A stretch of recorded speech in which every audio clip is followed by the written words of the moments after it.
Welcome to Guerrilla Ticket Fighter, a presentation of the National Motorists Association.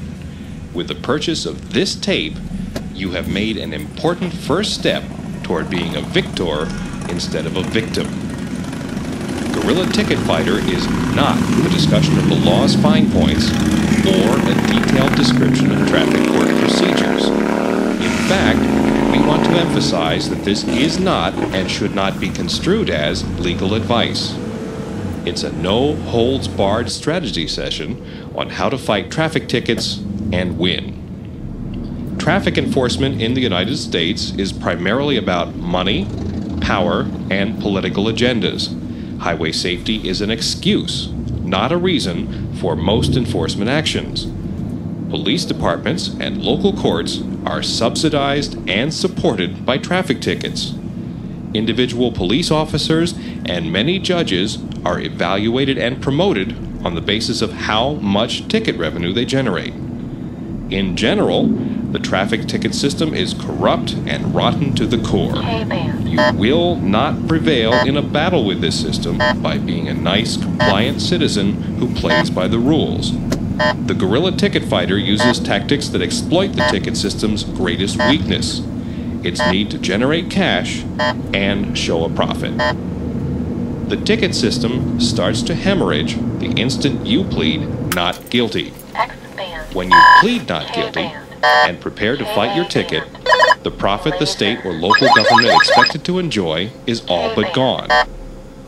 You may have heard or read local reports that the government wins 97% of all traffic ticket cases. What you're not being told is that 95% of all traffic tickets are not contested. The victims pay up without a fight. Half or more of the drivers who seriously contest their tickets win, and the remainder usually end up with reduced fines or plea bargain arrangements that are far better than the penalties that were originally assessed. Keep in mind that these legalized extortionists know that you are more concerned about demerit points on your license and insurance surcharges than you are the traffic ticket fine. The more outrageous money mills will even offer a deal that if you pay more than the original fine, neither the state nor your insurance company will find out about your ticket. It almost makes you forget that this is all part of a grand program to improve highway safety. One last point before we move on to specific strategies and tactics. Fight your first ticket. Don't wait until your license is in jeopardy. Traffic cops have nearly instant access to your driving record. They're much more likely to look for an excuse to pull someone over if they see a long list of convictions on their driving record, particularly a DWI conviction. If you have multiple convictions on your record and you're stopped, you're more likely to get a ticket. And if you're tried, you're more likely to be found guilty. Sure, it's illegal, sure, it's not fair, but that's the way it is, and forewarned is forearmed. Let's start by being forearmed on how not to get a ticket in the first place. To start, we will not insult your intelligence by suggesting that you steadfastly obey all traffic laws, since it's probably humanly impossible and can often be dangerous when speed limits are set arbitrarily low. Rule 1. Don't stand out in a crowd. Moving significantly faster than the rest of traffic, weaving from lane to lane, living in the left lane, and always being at the front of the pack makes you a prime target for a ticket. Traffic radar cannot tell which vehicle is speeding, but if the officer sees you passing another car, he will associate the radar reading with you. Rule 2. Use your eyes. Placing blind faith in a radar detector is a good way to get a laser or BASCAR ticket. The effectiveness of a radar detector is also diminished if you are driving in very light traffic. Scan the road far ahead of your vehicle. This is not only good ticket avoidance advice, this is a good way to avoid accidents. You'll see suspicious vehicles and people along the shoulder, cars parked on overpasses and ramps. brake lights popping on at the crest of hills or entering corners, and you'll have time to slow down without scraping the bottom of your front bumper on the highway. If you see oncoming vehicles flash their headlights, be wary of an accident or speed trap ahead. Rule 3. Use your rear view mirrors. Periodically glancing at your rear view mirrors will greatly reduce your susceptibility to tickets. The warning signs are simple. Is a suspicious car rapidly gaining on you from the rear? Did the trooper who exited the expressway pull right back on, only now he's behind you? Is there a Chevy Caprice, Ford Crown Victoria, or Ford Mustang doggedly following your every move? In any of these situations, discretion is the better part of valor. Slide over to the right lane and meld with the traffic. Okay, let's assume despite your best efforts, you still see blue and red lights in your rearview mirror. What should you do? And whatever you do, you should not admit guilt, and you need not grovel to remain pleasant and cooperative. If all this niceness fails and you still get a ticket, it's time to take off the gloves and start preparing your case. You need accurate information to properly conduct your defense. Start by ensuring that your ticket has a clear spelling of the officer's name and a clear indication of the statute that you are being charged with. Be forewarned that most tickets are borderline illegible. Assuming this is a speeding ticket, ask the officer for the following information and record the details.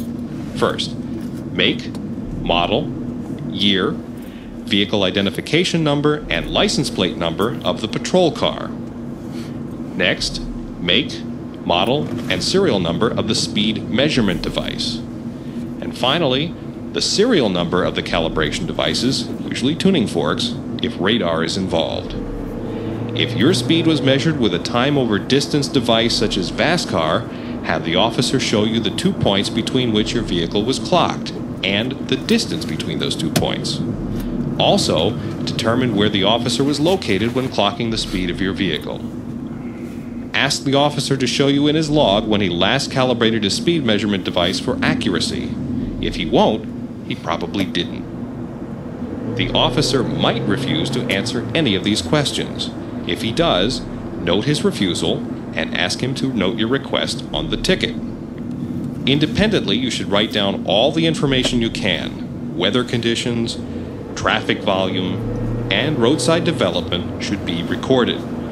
These points will be mentioned again later in this tape, where you will learn why gathering this information is so important and how you can use it to your advantage when preparing your defense. Okay, despite your best efforts, you are now the not-so-proud possessor of a traffic ticket, and you're fired up enough to want to fight it. Maybe the ticket is bogus, and you weren't doing what the cop claims you were doing. Maybe you were, but it wasn't something that endangered others. It really doesn't matter. To fight a traffic ticket, you must plead not guilty. There is no other option. Do not be confused by the offer to plead no contest or guilty with an explanation. These are just different shades of pleading guilty. In either instance, you will have given up your right to a trial. Don't wait to take action. Find out if you're entitled to a jury trial. If you are, request one with your not guilty plea. Also, find out if there are other time limitations or procedures you should be aware of. A word about judges. Like any other profession, there are good and ethical judges, as well as ignorant, unethical tyrants that deserve a special place in hell. If there's a good chance a guilty verdict will be appealed, the judge is more likely to spruce up on his rules of courtroom procedure. Judges don't like to be overturned in their decisions. It makes them look incompetent. The worst examples of judicial ineptness tend to be in the lowest rungs of the court system. Those judges whose income and jobs depend on convictions. At this point, it may be useful to throw in a commercial for the National Motorists Association. The National Motorists Association is a driver's rights organization supported through individual membership dues. One benefit of membership in the NMA is access to our legal defense kit. This kit includes books, reports, and audio and videotapes with one purpose in mind: to help you prepare and conduct your defense in a traffic court trial. There is detailed information on radar, VASCAR, and laser devices. There are step-by-step instructions on requesting discovery, filing motions, implementing subpoenas, and courtroom procedures, all in simple, everyday language. Important court case precedents are described, as are effective trial tactics. This kit is rented to National Motorists Association members for a nominal fee, and it consistently receives rave reviews from people who have used it.